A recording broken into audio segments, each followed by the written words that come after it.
Now, as far as the Buddha's teaching is concerned, you all know, here in the audience, you have two types of audience. One is the ordained, the monastic, the monks. The other is layperson. And we have to look at the teaching of the Buddha in the context of these two. For a monk, poverty is a virtue. It's a virtue. The less we earn, the less we eat, the less we wear, okay, the better. Even the less we do. In the Karaniya Metta Sutta, apakichoja, to do, okay, as little as possible. So a busy monk, is not very good.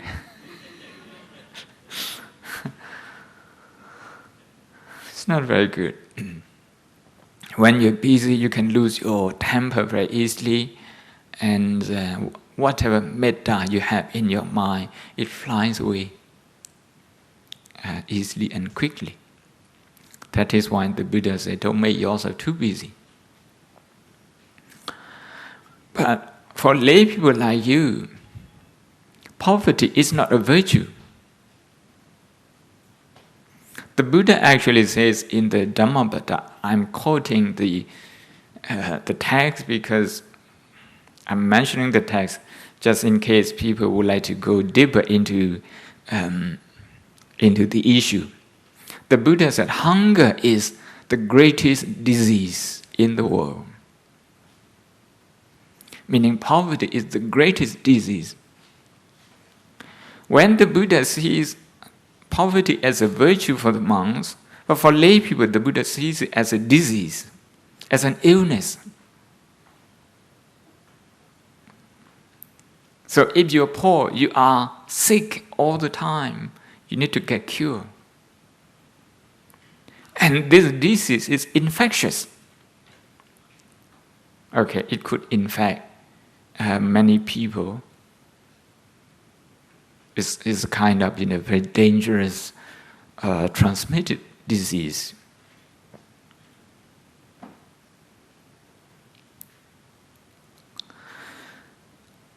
At one point, at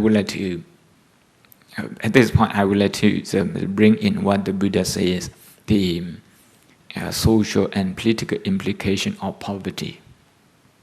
Actually, also moral implication of poverty. If you are interested in the text, that's in the Digha Nikaya Guddadanda Sutta. The Buddha, at one point, he was consulted by the king what to do with the unrest in the country, political unrest. And the king, of course, in the Indian context, you have to do sacrifice, you have to kill animals, and you have to worship fire. So to follow those rituals, sasanapiti, in their religion. The king was advised by other advisors to do like that. But the Buddha gave him a different advice. The Buddha said, sacrifice wouldn't do anything. It wouldn't quell the unrest. It wouldn't calm the situation. If you come to me today and so we have political unrest, what we should do, as if I'm going to recommend you, tham sankhathana yom. Okay, it's a wrong diagnosis and it's a wrong application of medicine. So the Buddha actually said, the government is the responsibility of the government to help people to invest, to help the farmer, to give them agricultural knowledge, to give them seed, to help them plant their crops. And also to have people, to give job to people who would like to be civil servants.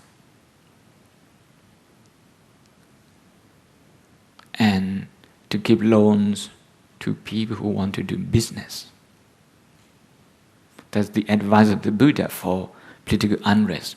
Because any political unrest, it has some social problem connected to that.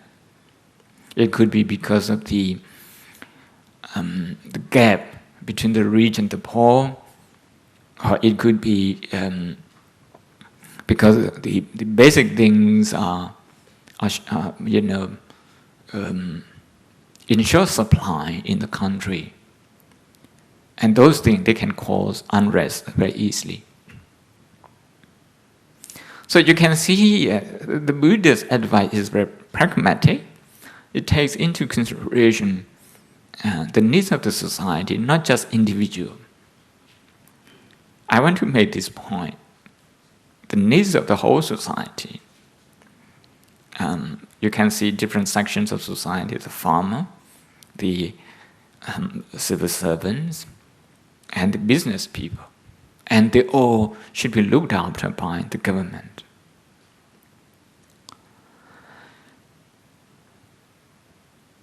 The Buddha said, when these people have enough to feed themselves and to grow their business,